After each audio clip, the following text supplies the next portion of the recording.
നമസ്കാരം. എൻ്റെ എല്ലാ പ്രിയപ്പെട്ട പ്രേക്ഷകർക്കും അഫ്സൽ കിച്ചണിലേക്ക് സ്വാഗതം. എല്ലാവരും സുഖമായിട്ടിരിക്കുന്നല്ലോ.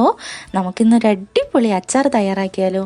എങ്ങനെയാണ് വളരെ ടേസ്റ്റിയായി നമ്മുടെ വീട്ടിലൊക്കെ കുട്ടികൾക്ക് ഇഷ്ടമാകുന്ന രീതിയിൽ ഒരു മാങ്ങ അച്ചാർ റെഡിയാക്കി എടുക്കുന്നതെന്ന് നോക്കാം. അപ്പോൾ നമ്മൾ മാങ്ങ അച്ചാർ റെഡിയാക്കുവാനായിട്ട് ഞാനിവിടെ ഒരു 1/2 കിലോ മാങ്ങയാണ് എടുത്തിരിക്കുന്നത്. 1/2 കിലോ മാങ്ങ ഒരൊറ്റ മാങ്ങയായിരുന്നു. അത് നന്നായിട്ട് കഴുകി തുടച്ച് വെള്ളമെല്ലാം വാർത്ത് കളഞ്ഞ് ഇതുപോലെ ചെറുതായിട്ട് നുറുക്കിയെടുക്കാം. ചെറുതായിട്ടോ ഇച്ചിരി കൂടെ വലിപ്പത്തിൽ വേണമെങ്കിൽ നുറുക്കിയെടുക്കാം കേട്ടോ. അതൊക്കെ ഓരോരുത്തരുടെ ഇഷ്ടമാണ്. ഇനി ഞാൻ അതിനകത്തേക്ക് ഒരു 1/2 സ്പൂൺ ഉപ്പാണ് ചേർത്ത് കൊടുക്കുന്നത്. ഇതിൻ്റെ കൂടെ തന്നെ ഞാൻ കുറച്ച് കടുകാണ് എടുത്തിരിക്കുന്നത്. ഇത് ഏകദേശം ഒരു 1/4 സ്പൂണോളം കടുകുണ്ട്. ഇത് ഞാൻ നന്നായിട്ട് ചതച്ചെടുത്തിരിക്കുകയാണ്. അതും കൂടി ഞാൻ ഇതിനകത്തേക്ക് ചേർത്ത് നന്നായിട്ടൊന്ന് മിക്സ് ചെയ്ത് 1/2 മണിക്കൂർ നമ്മുടെ മാങ്ങ റെസ്റ്റ് ചെയ്യാനായിട്ട് വെക്കണം. നന്നായിട്ട് മിക്സ് ചെയ്ത ഉപ്പും കടുകും എല്ലാ ഭാഗത്തേക്കും പിടിക്കാൻ പാകത്തിന് മിക്സ് ചെയ്തതിന് ശേഷം നമുക്കൊരു 1/2 മണിക്കൂർ മാറ്റി വയ്ക്കാം. അപ്പോൾ നമ്മുടെ മാങ്ങ എല്ലാം റെസ്റ്റ് ചെയ്യാൻ വെച്ചിട്ട് ഏകദേശം 1/2 മണിക്കൂറൊക്കെ ആയി കേട്ടോ. ഇതിവിടെ നന്നായിട്ട് പാകത്തിന് വെള്ളമെല്ലാം വന്ന് റെഡി ആയിരിപ്പുണ്ട്. ഇനി നമുക്കൊരു ചട്ടി അടുപ്പത്തേക്ക് വെക്കാം. ഇതിനകത്തേക്ക് ഞാൻ കുറച്ച് നല്ലെണ്ണയാണ് ഉപയോഗിക്കുന്നത്. ഏകദേശം ഒരു 50 ഗ്രാമോളം നല്ലെണ്ണ ഉണ്ട്.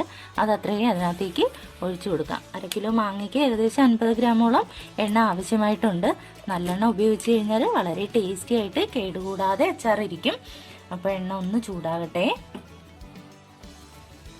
നല്ലെണ്ണയെല്ലാം ഇവിടെ ചൂടായി വന്നിട്ടുണ്ട്. ഈ ഒരു ടൈമിൽ ഞാൻ ഒരു 1/2 സ്പൂൺ കടുക് അതിനകത്തേക്ക് ആഡ് ചെയ്ത് കൊടുക്കുവാണ്.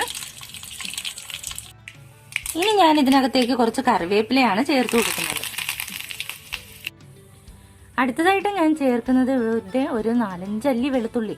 ഒരു 5 അല്ലി വെളുത്തുള്ളിയേ ഉള്ളൂ. അതൊന്ന് ചതച്ചെടുത്തതാണ്.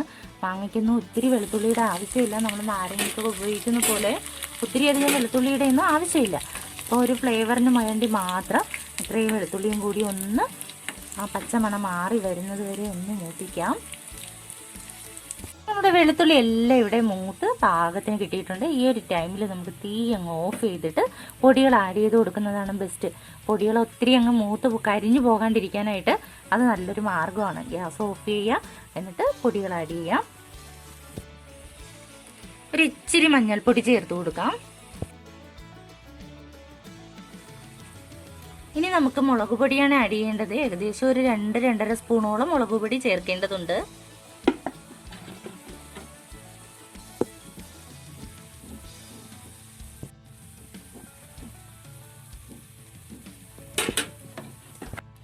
ഇനി വേണ്ടത് ഒരു 1/2 സ്പൂൺ ഉലുവാപ്പൊടിയാണ്. ഇത് ഞാൻ വറുത്ത് നേരത്തെ പൊടിച്ചു വെച്ച ഉലുവയുടെ പൊടിയാണ്. അതും കൂടി ഇതിനകത്തേക്ക് ചേർക്കാം. നമ്മൾ ആഡ് ചെയ്യുന്നത് ഒരു 1/4 സ്പൂണ് കായത്തിന്റെ പൊടിയാണ്. കായപ്പൊടിയും കൂടി ചേർത്ത് കൊടുക്കാം. ഇനി നമുക്ക് തീ ഒന്ന് ഓൺ ചെയ്യാം. ഗ്യാസ് ഒന്ന് ഓൺ ചെയ്തതിന് ശേഷം തീ വളരെ കുറച്ച് വെക്കുക. തീ സിമ്മിലാക്കിയതിന് ശേഷം നന്നായിട്ടൊന്ന് പൊടികൾ ഇളക്കി കൊടുക്കാം.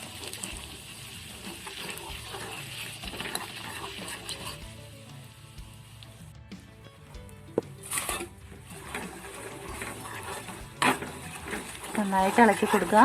ഈ ഒരു മെത്തേഡിൽ തന്നെ നമ്മൾ മാങ്ങാച്ചാർ റെഡിയാക്കുകയാണെങ്കിൽ തീർച്ചയായും നിങ്ങൾക്ക് ഇഷ്ടമാകും. വളരെ ടേസ്റ്റി ആയിട്ട് ഉണ്ടാക്കിയെടുക്കാനായിട്ട് കഴിയും.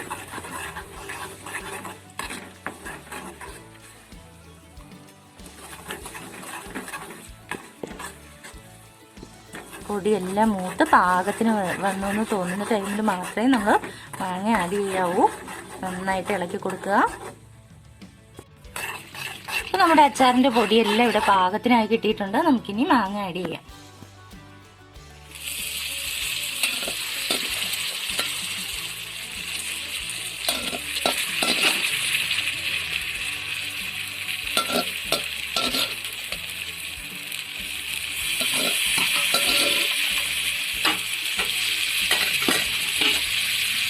മാങ്ങ ആഡ് ചെയ്ത് ഒന്ന് മിക്സ് ചെയ്ത് കഴിഞ്ഞാൽ അപ്പം തന്നെ തീ ഓഫ് ചെയ്യാം. മാങ്ങ വേകേണ്ട ആവശ്യമൊന്നുമില്ല. അല്ലെങ്കിൽ നന്നായിട്ട് വെന്ത് പോകാനായിട്ട് സാധ്യതയുണ്ട്. തീ ഒന്ന് ഓഫ് ചെയ്യാം.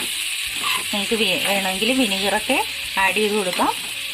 വിനിഗർ ആഡ് ചെയ്തില്ലെങ്കിൽ പോലും നമ്മൾ വെള്ളമൊന്നും ചേർത്തിട്ടില്ലാത്ത കാരണം വളരെ ടേസ്റ്റി ആയിട്ട് നന്നായിട്ട് തന്നെ കുറേ അധികം ദിവസം ഇത് കേടുകൂടാതെ ഇരുന്നോളും. അപ്പോൾ ഈ ഒരു രീതിയിൽ തന്നെ എല്ലാവരും അച്ചാർ തയ്യാറാക്കി നോക്കുക. നിങ്ങൾക്ക് തീർച്ചയായും ഇഷ്ടമാവും. കൂടെ തന്നെ എൻ്റെ ചാനൽ ആദ്യമായിട്ട് കാണുന്നവർ പ്ലീസ് ഒന്ന് സബ്സ്ക്രൈബ് ചെയ്ത് സപ്പോർട്ട് ചെയ്യുക. നിങ്ങൾ ആ ചെറിയ ബെൽ ബട്ടൺ അമർത്തി ഓൾ എനേബിൾ ചെയ്യാൻ ആരും മറന്നു പോകരുത്. എങ്കിൽ മാത്രമേ ഇത്ര അടിപൊളി റെസിപ്പീസ് നിങ്ങളുടെ കിച്ചണിലേക്ക് എത്തുകയുള്ളൂ. അങ്ങനെ നാവിൽ കൊതിയൂറുന്ന, കാവിൽ കപ്പലോടുന്ന നമ്മുടെ അടിപൊളി ടേസ്റ്റിയായ യമ്മിയായ മാംഗോ പിക്കിൾ ഇവിടെ തയ്യാറായി കഴിഞ്ഞു. തീർച്ചയായും നിങ്ങൾ തയ്യാറാക്കി നോക്കുമല്ലോ. എന്നിട്ട് എല്ലാവരുടെയും ഫീഡ്ബാക്ക്സ് അറിയിക്കുക. കൂടെ തന്നെ നല്ല നല്ല കമൻസ് അറിയിക്കുക. പിന്നെ വീഡിയോ ഷെയർ ചെയ്യാനും ആരും തന്നെ മറക്കരുത്. കണ്ടോ എന്ത് രസമാണ് നമ്മുടെ അച്ചാർ കാണാൻ. കാണുന്നത് പോലെ തന്നെ അടിപൊളി ടേസ്റ്റിയുമാണ്.